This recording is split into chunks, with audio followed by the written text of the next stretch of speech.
Hi, Austin. So I looked over your lesson plan, and here is my feedback.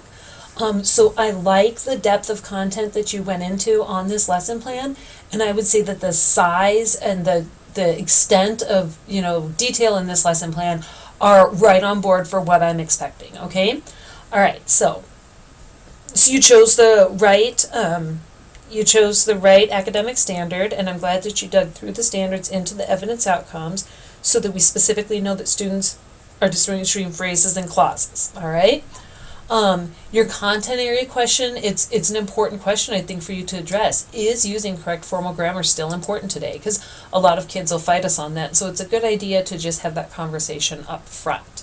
All right. Okay, in your students will be able to section, go ahead and bullet these out for me so it's a little easier to read, and so that the students know that you have 3 objectives for them the day. First, defining phrase and clause. Second, identifying phrases and clauses. And third, creating sentences using phrases and clauses, okay? In your formative assessment, I see that you separated it into informal and formal. But as I read through this, I wonder if really your formative assessment is this section here, okay? And this is actually your summative assessment. Okay, the difference is that formative assessments are used to inform our instruction. So via class discussion is questions that students are asking, you'll know whether you can proceed to the next step, whether you need to do more explanation, things like that. But when students are creating original paragraphs using all 4 sentence types, you're summatively assessing them on your objectives for the day. Do they understand phrases and clauses and understand them well enough to use them in regards to proper grammar? Okay, so I think really what you want here is that this is formative and that this is summative. Okay, all right. So, cool hook, I like that a lot, and I like that you're going to have a metaphor that works throughout the class. I think that can be helpful for kids and make things a little bit more interesting as well. All right. And your direct instruction, you're going to want to double check your definitions here, okay? This is not the definition of a phrase. Phrases cannot hold tense carrying verbs. When you have a collection of words that has both a subject and a verb, that is a clause. Okay, so be really careful when you're teaching grammar, when you're writing grammar lesson plans. Use all of the resources at your disposal to check the definitions.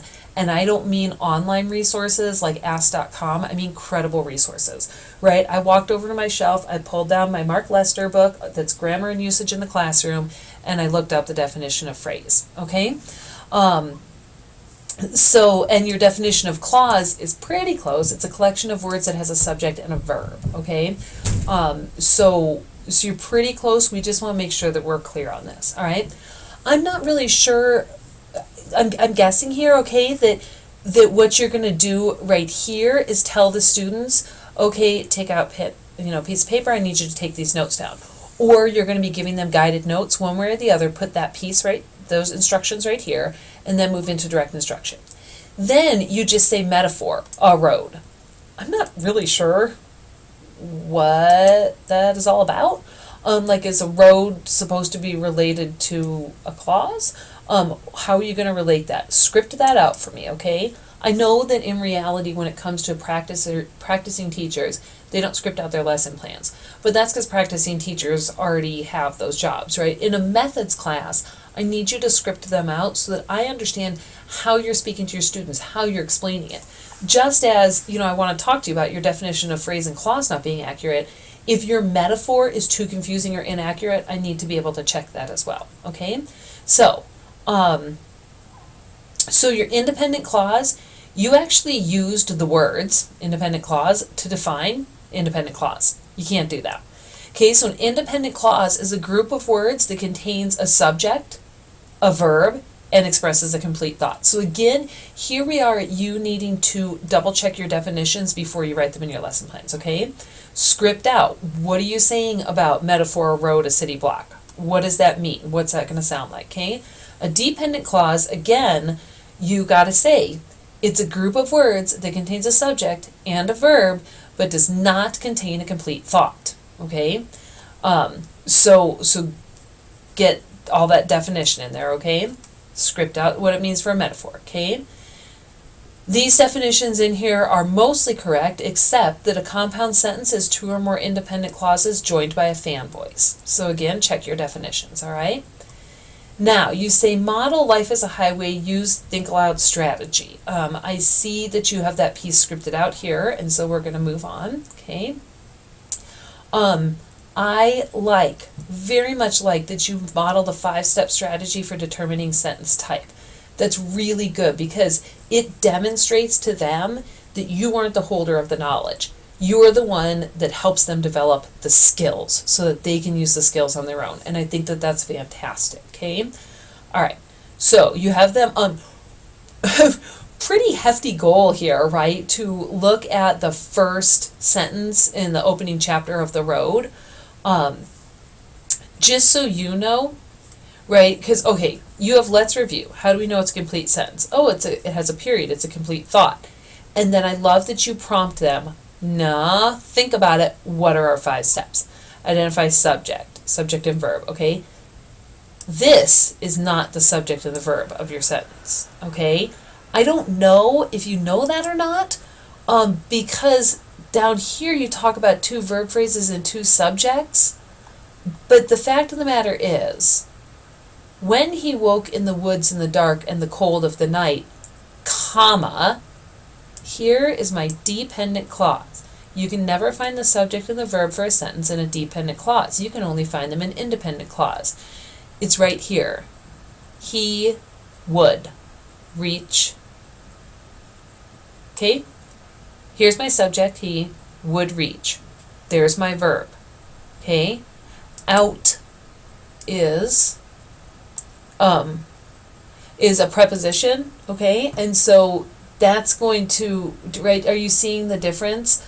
Out is a preposition, but in this case it's functioning adverbally. So you chose a really, really complicated sentence to start the kids off with, and here's what worries me about that, is that you've allowed them to misidentify the subject and the main verb in the sentence, okay?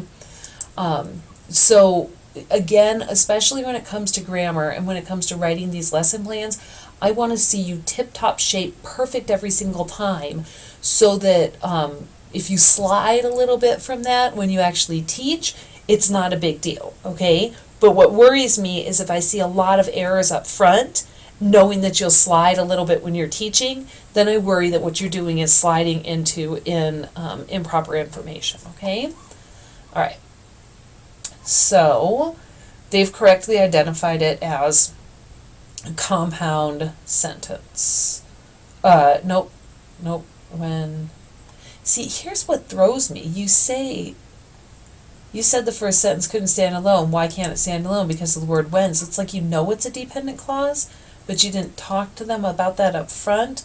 I don't know. It kind of threw me for a loop. But anyways, students correctly identified it as complex. All right, good.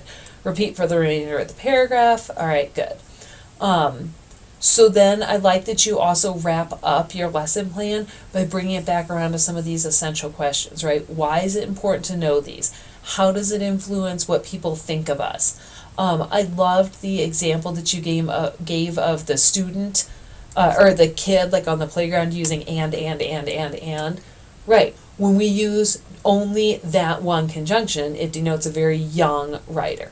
And so I love that you had that example in there, and then that you went through and reviewed the steps with them at the before you set them off onto their independent practice. Okay, so in general, pretty good job. I like the depth of information. I like the length of the lesson plan. So I know that was a question you were asking me yesterday. I want to see this length. I truly do.